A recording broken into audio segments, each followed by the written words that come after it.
Hey, everybody, welcome to the Push to Pass podcast. I'm here with my special guest, Taylor Reimer, the pride of Bixby, Oklahoma. Taylor, welcome. Thank you for having me, JP. Hey, it's great to be with you. I've got a special affinity for this young professional athlete. Taylor and I've been working together now for 3 years. And when we first started working together, she was frankly relaunching her motor racing career. You're probably following her and read a lot about that. But during that time, she was a full time student.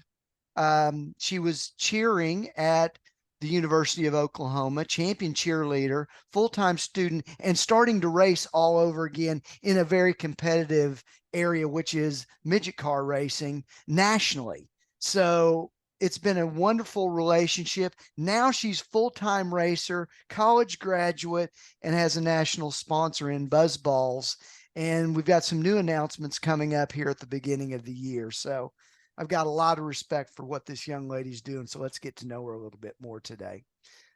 Taylor, I think your growth in motorsports is a little bit unconventional, right? You took some time off for college. You were cheering. You had all these other responsibilities. But now, as you're a full time driver, how did that experience help you to become what you are now? Yeah, like you said, JP, my story is definitely unique compared to, a lot of other drivers, but, um, you know, I like it like that, honestly. It makes me kind of stand out and, being an athlete at a D1 college, taught me so much more than it ever would have, if I just kind of continued racing and, didn't take that time off. But I would say like the two biggest things coming out of college, being an athlete there that I learned is, how important communication is with your team and, just teamwork in general. So, as right now, I'm racing mainly dirt driver, but, as I make this transition over to pavement, I think it's so important that, communication is such a big role. I had my first late model race this past weekend and you have a spotter, and in midget racing, we don't have that. So, that's a really big change for me, having someone in my ear, communicating with me, and, you just kind of have to trust the person on the other side of the radio, and be able to, comprehend what they're saying in a pretty quick manner, because you don't have that much time to think about it. But yeah, just like communicating and, racing is a team sport, cheer was a team sport. And, those really helped me along the way and, helped me get to where I am now.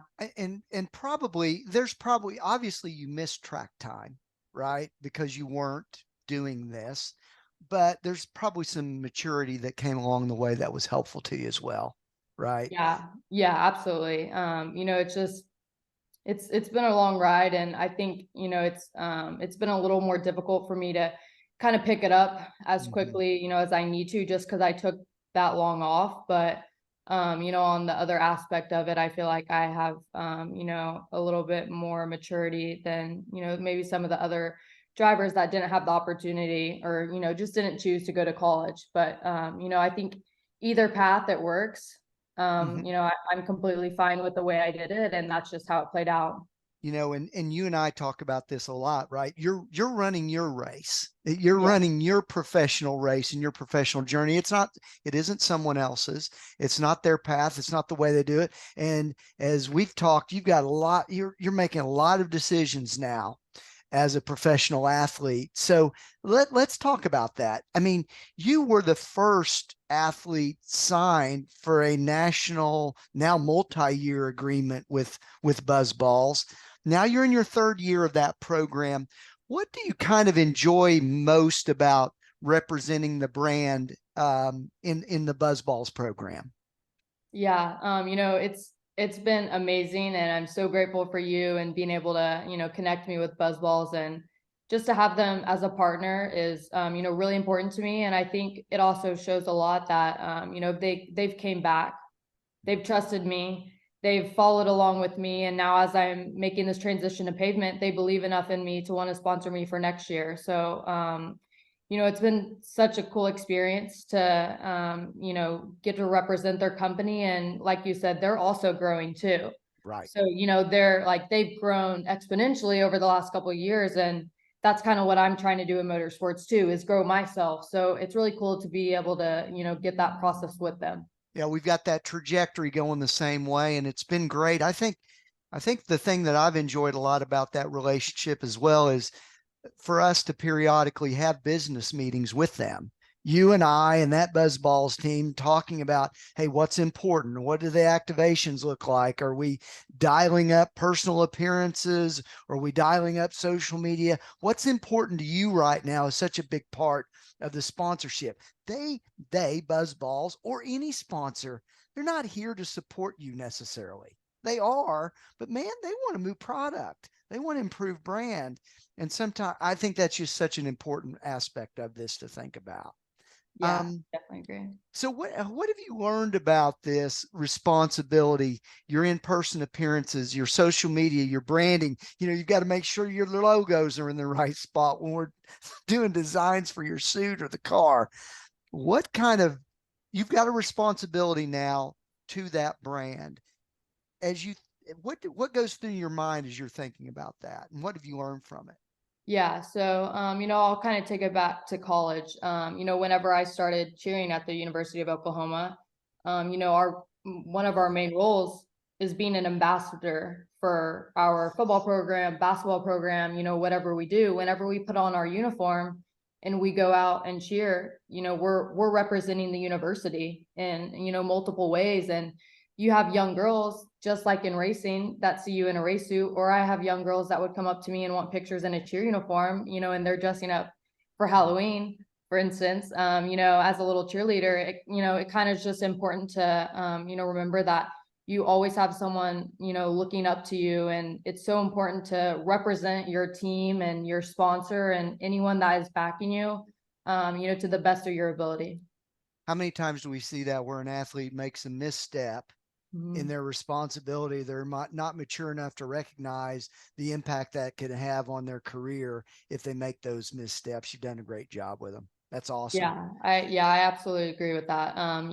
In racing, emotions are high whenever Yeah. you're in the moment, and you can get super wound up and your adrenaline's going. And it's hard to sometimes bite your tongue, but at the end of the day, you have to do your job as an athlete to represent Toyota, represent whoever you're driving for, Right. represent your sponsor, Buzzballs. You have to hold yourself to a higher standard and be the bigger person in those situations, and just kind of step back and realize that at the end of the day, you're going to have your highs and you're going to have your lows, but you've got to keep it together for everyone backing you. Can you believe some of these, they jump out of their cars and they go around and they punch somebody, and not that you're not going to do that anyway, but it's like, what are, what are they thinking? And they're not. Yeah, And they're not the, thinking. Yeah, they're exactly. not thinking, and the how it can affect their furtherance of their opportunities with a race team could be ending right in that moment if they don't handle it the right way. Yeah. Yeah, you see, so many examples of that. And just being cautious about what you post on social media and Mm-hmm. things that you like, and everything like that. It all circles back. So just being super careful in what you're doing, and making sure that you're holding yourself to the standards that your sponsor is wanting.